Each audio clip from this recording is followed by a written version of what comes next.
வணக்கம். இது தமிழ் வீட்டின் மதிய நேர பிரதான செய்திகள். முதலில் தலைப்புச் செய்திகள். முன்னாள் அமைச்சர் பிரசன்ன ரணதுங்க கைது. யாழ் மாநகர சபைக்கு நீதிமன்றம் பிறப்பித்த அதிரடி உத்தரவு. சுட்டுக் கொல்லப்பட்ட லசந்த விக்ரமசேகர புதிய தவிசாளர் குறித்து வெளியான தகவல். கெகல்பத்ர பத்மேவுக்கு முக்கிய கதாபாத்திரத்தில் திரைப்பட வாய்ப்பு. சிக்கப்போகும் முன்னணி நடிகை. 7000 துப்பாக்கி உரிமையாளர்கள் மீது சட்ட நடவடிக்கை. கடனை தாண்டிய புதிய சவால். இலங்கையின் பாதீடு குறித்து பிட்ச் ரேட்டிங்ஸ் எச்சரிக்கை. விதைநெல் உற்பத்திக்கு காப்புறுதி திட்டம் அறிமுகம். மனிதனின் ஆயுளை அதிகரிக்கும் ஒரே ஒரு மாத்திரை. வெளிநாடொன்றின் அசாத்திய கண்டுபிடிப்பு. தொடர்பான விரிவான செய்திகள்.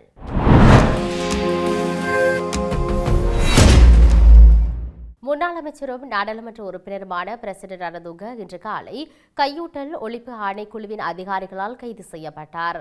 விசாரணை ஒன்று தொடர்பில் வாக்குமூலம் பதிவு செய்வதற்காக அவர் இன்று காலை கையூட்டல் ஒழிப்பு ஆணைக்குழுவில் முன்னிலையானார். இதைத் தொடர்ந்து முன்னெடுக்கப்பட்ட விசாரணையை அடுத்து அவர் கைது செய்யப்பட்டார்.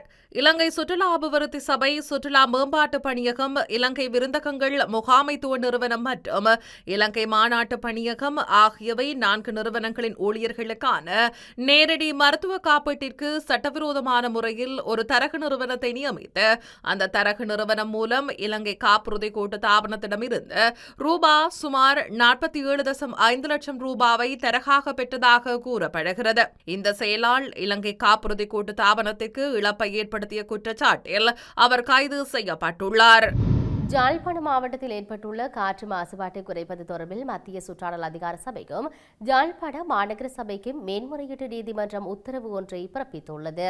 மேன்முறையீட்டு நீதிமன்றம் நேற்று இந்த உத்தரவை பிறப்பித்துள்ளதாக தெரிவிக்கப்படுகிறது. இது தொடர்பான வேலை திட்டத்தை தயாரிக்கும் போது 2017ஆம் ஆண்டின் வர்த்தமானி அறிவித்தலை கவனத்தில் கொண்டு செயற்படுமாறு மத்திய சுற்றாடல் அதிகார சபைக்கும் யாழ்ப்பாண மாநகர சபைக்கும் நீதியரசர்கள் அமர்வு உத்தரவிட்டது.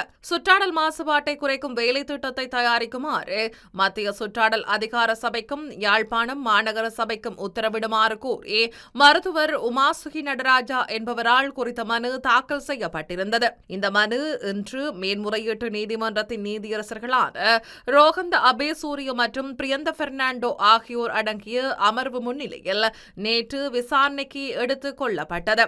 இதன்போது மனுதாரர் தரப்பில் முன்னிலையான சட்டத்தரணி ரவீந்திரநாத் தாபேரா 2017ஆம் ஆண்டு முன்னாள் ஜனாதிபதி மைத்ரிபால சிறிசேனவினால் குப்பைகள் மற்றும் கழிவுகளை திறந்த வெளியில் எரிப்பதை தடை செய்யும் வர்த்தமானி அறிவித்தல் ஒன்று வெளியிடப்பட்டிருந்ததாக சுட்டிக்காட்டினார்.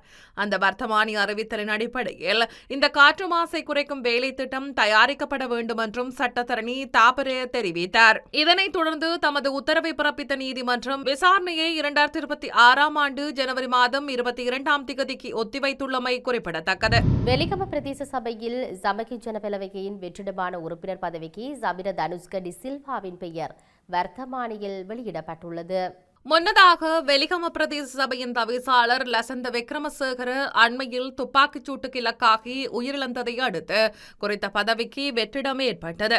இந்த நிலையில் சமீர தனுஷ்கடி சில்வா என்பவர் வெலிகம பிரதேச சபையின் உறுப்பினராக நியமிக்கப்பட்டதை உறுதிப்படுத்தும் விதமாக அவரது பெயர் வர்த்தமானியில் வெளியிடப்பட்டுள்ளது. இதேவேளை வெலிகம பிரதேச சபையின் தவிசாளர் லசந்த விக்ரமசேகர கடந்த 22ஆம் திகதி அலுவலகத்தில் அமர்ந்திருந்த போது துப்பாக்கிச் சூட்டில் படுகாயமடைந்த நிலையில் வைத்தியசாலையில் அனுமதிக்கப்பட்டிருந்த வேளை உயிரிழந்தமை குறிப்பிடத்தக்கது. ஒரு பிரபலமான உள்நாட்டு நடிகையிடமிருந்து ஒரு திரைப்படத்தை தயாரித்து அதில் முக்கியமான கதாபாத்திரத்தில் நடிக்க அழைப்பு வந்ததாக தடுப்பு காவலில் வைக்கப்பட்டுள்ள முக்கிய குற்றவாளியான கெகல்பத்ர பத்மே குற்றப்புலனாய்வு திணைக்களத்திடம் வாக்குமூலம் அளித்துள்ளார்.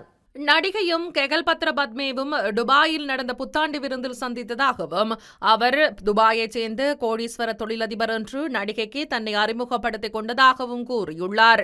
இதன்படி தனது போலி அடையாளத்தால் சம்பந்தப்பட்ட நடிகை அந்த திரைப்பட அழைப்பை வழங்கியிருக்கலாம் என்று புலனாய்வாளர்கள் சந்தேகம் வெளியிட்டுள்ளனர். எவ்வாறாயினும் தொடர்புடைய நடிகை துபாய்க்கு அடிக்கடி பயணிப்பவர் என்பதும் விசாரணைகளில் தெரியவந்துள்ளது. கெகல்பத்ர பத்மேவிடம் இருந்து கண்டெடுக்கப்பட்ட தொலைபேசிகளில் உள்ள தரவுகளை ஆய்வு செய்தபோது அவருடன் தொடர்பில் இருந்து பல மாடல்கள் மற்றும் நடிகைகளிடம் குற்றப்புலனாய்வுத்துறை ஏற்கனவே விசாரணைகளை மேற்கொண்டுள்ளது. அவர்களில் 4 பேரிடம் வாக்குமூலம் பதிவு செய்யப்பட்டுள்ளதுடன் அவர்கள் அனைவரும் 2022 துபாயில் நடைபெற்ற புத்தாண்டு விழாவில் பத்மேவை அடையாளம் கண்டுகொண்டதாக கூறியுள்ளனர். இதேவேளை கெகல்பத்ர பத்மே மற்ற ரசிகர்களைப் போலவே தங்களுடன் புகைப்படம் எடுத்ததாகவும் அவருடன் வேறு எந்த உறவும் இல்லை என்றும் நடிகைகள் வலியுறுத்தியுள்ளனர். இருப்பினும் கெகல்பத்ர பத்மேவை திரைப்படங்களை தயாரிக்கவும் நடிக்கவும் அளித்ததாக கூறப்படும் முன்னணி நடிகையிடம் இதுவரை எந்த விசாரணையையும் நடத்தவில்லை என்று கூறப்படுகிறது. இதன்படி அடுத்த சில நாட்களில் அவர் குற்றப்புலனாய்வு திணைக்களத்துக்கு அழைக்கப்பட்டு இது தொடர்பாக வாக்குமூலம் பதிவு செய்யப்படும் என்று ஒரு சிரேஷ்ட காவல்துறை அதிகாரி தெரிவித்துள்ளார். கடந்த ஆண்டு உரிமங்களை புதுப்பிக்க தவறிய 7000க்கும் அதிகமான துப்பாக்கி உரிமையாளர்கள் மீது சட்ட நடவடிக்கை எடுக்க பாதுகாப்பு அமைச்சு திட்டமிட்டுள்ளது. பாதுகாப்பு அமைச்சின் 2024 ஆண்டிற்கான கணக்காய்வு அறிக்கையின்படி டிசம்பர் 31 2024 வரை 7125 துப்பாக்கி உரிமங்கள் புதுப்பிக்கப்படவில்லை என்பது தெரியவந்துள்ளது. துப்பாக்கி கட்டளை சட்டத்தின்படி துப்பாக்கி உரிமையாளர்கள் உரிமம் காலாவதியான 10 நாட்களுக்குள் தங்கள் துப்பாக்கிகள் மற்றும் உரிமங்களை உரிய அதிகாரியிடம் ஒப்படைக்க வேண்டும். அதன் பின்னர் துப்பாக்கிகள் உரிய அதிகாரியால் குறிக்கப்பட்ட இடத்தில் களஞ்சியப்படுத்தப்பட வேண்டும். இருப்பினும் புதுப்பிக்கப்படாத துப்பாக்கிகளுக்கு இந்த நடைமுறைகள் பின்பற்றப்படவில்லை என்று அறிக்கையில் கண்டறியப்பட்டது. உரிமங்களை புதுப்பிக்க தவறிய துப்பாக்கி உரிமையாளர்கள் குறித்து போலீஸ் அதிகாரியால் அறிக்கை சமர்ப்பித்துள்ளதாகவும் மாவட்ட செயலாளர்களுக்கு சட்ட நடவடிக்கை எடுக்க அறிவுறுத்தியுள்ளதாகவும் பாதுகாப்பு அமைச்சு தெரிவித்துள்ளது. சர்வதேச கடன் தர நிர்ணய நிறுவனமான பிட்ச் ரேட்டிங் இலங்கையின் புதிய பாதீடு குறித்து கடுமையான எச்சரிக்கை விடுத்துள்ளது. அரசாங்கம் நிதி ஒருங்கிணைப்புக்கு உறுதி பூண்ட போதிலும் இந்த பாதீடு நாட்டின் நீண்டகால பொருளாதார வாய்ப்புகளுக்கு கணிசமான அபாயங்களை ஏற்படுத்துவதாக பிட்ச் ரேட்டிங்ஸ் சுட்டிக்காட்டியுள்ளது. இந்த எச்சரிக்கைக்கு முக்கிய காரணம் கடந்த ஆண்டு நிதி முன்னேற்றத்தை அடைவதற்கு அத்தியாவசியமான பொது முதலீட்டிற்கான செலவினங்களை அரசாங்கம் கடுமையாக குறைத்தமையாகும். இந்த முதலீடுகள் மொத்த உள்நாட்டு உற்பத்திக்கு விகித அடிப்படையில் நிர்ணயிக்கப்பட்ட ஆரம்ப இலக்கை விட கணிசமாக குறைந்துவிட்டது பிட்ச் ரேட்டிங்ஸ் கருதுகிறது. இந்த செலவின குறைப்பு பொருளாதாரத்தின் வளர்ச்சி ஆற்றலை பலவீனப்படுத்தக்கூடும் என்றும் எதிர்காலத்தில் நிதி ஒருங்கிணைப்பு சவாலை மேலும் அதிகரிக்கக்கூடும் என்றும் பிட்ச் ரேட்டிங்ஸ் வலியுறுத்தியுள்ளது. அதே நேரம் அதிக அரசாங்க கடன் அளவு தொடர்ந்து நாட்டின் பிரதான பலவீனமாகவே இருப்பதாக பிட்ச் ரேட்டிங்ஸ் தெரிவித்துள்ளது. எனவே இந்த பிட்ச் ரேட்டிங்ஸ் வெளியிட்டுள்ள இந்த எச்சரிக்கை தற்போதைய நிதி ஸ்திரத்தன்மையை அடைவதற்காக அத்தியாவசிய பொது முதலீடுகளை குறைப்பது இறுதியில் நாட்டின் எதிர்கால பொருளாதார வளர்ச்சி மற்றும் நிதி நிலைத்தன்மைக்கு சவாலாக அமையலாம் என்ற கவலையை எழுப்பியுள்ளது. விதை நெல் உற்பத்தி செய்யும் பண்ணைகளில் மேற்கொள்ளப்படும் நெற்செய்கைக்கு காப்புறுதி திட்டம் ஒன்று தயாரிக்கப்பட்டுள்ளது. விவசாயிகளிடமிருந்து கிடைத்த கோரிக்கைகளின் அடிப்படையில் இந்த காப்புறுதி திட்டம் தயாரிக்கப்பட்டுள்ளதாக விவசாய மற்றும் கமநல காப்புறுதி சபை தெரிவித்துள்ளது. விதை நெற்செய்கைக்கு வெள்ளம், வறட்சி, நோய்கள், பூச்சி தாக்குதல்கள், இயற்கை பேரழிவுகள் மற்றும் காட்டு யானைகளினால் ஏற்படும் சேதங்களுக்கு இந்த திட்டம் காப்பீடு வழங்குகிறது. ஒரு ஏக்கர் செய்கைக்காக ஒரு போகத்திற்கு 13,600 ரூபாவும் தவணை செலுத்துவதனூடாக ஒரு ஏக்கருக்கு 1,80,000 இழப்பீடாக பெற்றுக்கொள்ள முடியும் என விவசாய மற்றும் கமநல காப்புறுதி சபை கூறியுள்ளது. இந்த விதை நெல் பண்ணைகளுக்கு காப்புறுதி பாதுகாப்பு பெற வேண்டுமானால் அவை விவசாய திணைக்களத்தின் விதைப்பதிவு சேவையில் கட்டாயம் பதிவு செய்யப்பட்டிருக்க வேண்டும் என்றும் அந்த சபை வலியுறுத்துகிறது. விதை நெல் உற்பத்தியாளர்களை ஊக்குவிப்பதன் மூலம் விவசாயிகளை செய்கையில் தக்கவைத்துக் கொள்வதே இதன் பிரதான நோக்கம் என்றும் விவசாய மற்றும் கமநல காப்புறுதி சபை மேலும் தெரிவித்துள்ளது.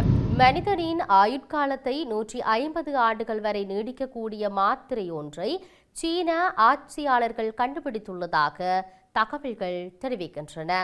லான்வி பயோசென்ஸ் என்ற சீன நிறுவனம் உருவாக்கி வரும் என்டி ஏஜிங் எனப்படும் இந்த மாத்திரை முதுமையை தாமதப்படுத்தி உடலின் ஆரோக்கியமான செல்களை பாதுகாக்கும் திறனுடையதாக கூறப்படுகிறது. சீன விஞ்ஞானிகள் இந்த மாத்திரையை முதலில் எலிகளுக்கு அளித்து ஆய்வு செய்த போது அவற்றின் ஆயுட்காலம் குறிப்பிடத்தக்க அளவில் நீண்டதை கண்டறிந்துள்ளனர். அதன்படி இதே மருந்து மனிதர்களுக்கு பயன்படுத்தப்பட்டால் அவர்களின் வாழ்நாள் 150 ஆண்டுகள் வரை நீடிக்கக்கூடும் என நம்பப்படுகிறது. தற்போது இந்த ஆராய்ச்சி இறுதி கட்டத்தை எட்டியுள்ளது. இந்த மாத்திரைகள் திராட்சை விதைச்சாற்றிலிருந்து தயாரிக்கப்படுகின்றன. இது உடலில் உள்ள ஆரோக்கியமான செல்களை காத்து வயதான அல்லது சேதமடைந்த செல்களை குறிவைத்து அளிக்கும் என கூறப்படுகிறது. இதனால் உடல் இயல்பாக புத்துணர்ச்சி பெற்று முதுமை தாமதமாகும் என விஞ்ஞானிகள் கூறியுள்ளனர். லான்வி நிறுவனம் வெளியிட்ட தகவலின்படி சரியான வாழ்க்கை முறை, உடற்பயிற்சி மற்றும் முறையான மருத்துவ பராமரிப்பு இணைந்தால் இந்த மருத்துவ மனிதர்களை 150 வயது வரை வாழச் செய்யும் என தெரிவித்துள்ளது. மீண்டும் தலைப்புச் செய்திகள். முன்னாள் அமைச்சர் பிரசன்ன ரணதுங்க கைது. யாழ் மாநகர சபைக்கு நீதிமன்றம் பிறப்பித்த அதிரடி உத்தரவு. சுட்டுக் கொல்லப்பட்ட லசந்த விக்ரமசேகர புதிய தவிசாளர் குறித்து வெளியான தகவல். கெகல்பத்ர பத்மேவுக்கு முக்கிய கதாபாத்திரத்தில் திரைப்பட வாய்ப்பு. சிக்கப்போகும் முன்னணி நடிகை. 7000 துப்பாக்கி உரிமையாளர்கள் மீது சட்ட நடவடிக்கை. கடனை தாண்டிய புதிய சவால். இலங்கையின் பாதீடு குறித்து பிட்ச் ரேட்டிங்ஸ் எச்சரிக்கை. விதை நெல் உற்பத்திக்கு காப்புறுதி திட்டம் அறிமுகம். மனிதனின் ஆயுளை அதிகரிக்கும் ஒரே ஒரு மாத்திரை. வெளிநாடொன்றின் அசாத்திய கண்டுபிடிப்பு. இத்துடன் தமிழ் விண்ணின் மதிய நேர பிரதான செய்திகள் நிறைவு பெற்றன. உடனுக்குடன் செய்திகளை அறிந்து கொள்ள தமிழ் விண்ணென்ற நமது யூடியூப் பக்கத்தினூடாக இணைந்திருங்கள். வணக்கம்.